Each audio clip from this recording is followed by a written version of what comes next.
This is the colorimeter NH300. The power switch, the measuring button, the measuring aperture. First, we do calibration.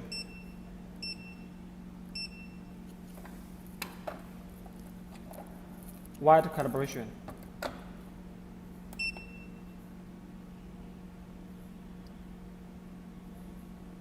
And then black calibration.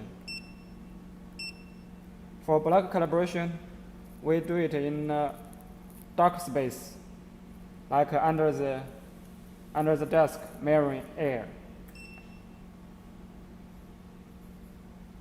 It's done. It's ready for measuring now. First, measure standard.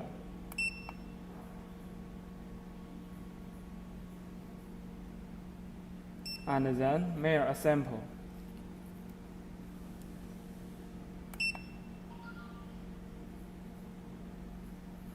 This is the test result.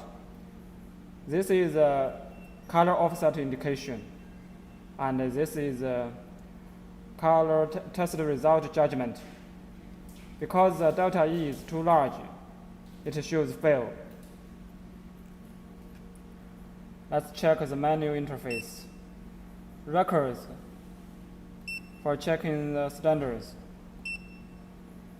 Calibrate for calibration. Tolerance, set tolerance here. Delete, you can delete records here. COM, for connecting with a computer. Time, set time here. Display, choose different color space here. Language, change language here. Average, set average measurement here. Settings, general system settings. Okay, that's all. Thank you for your attention.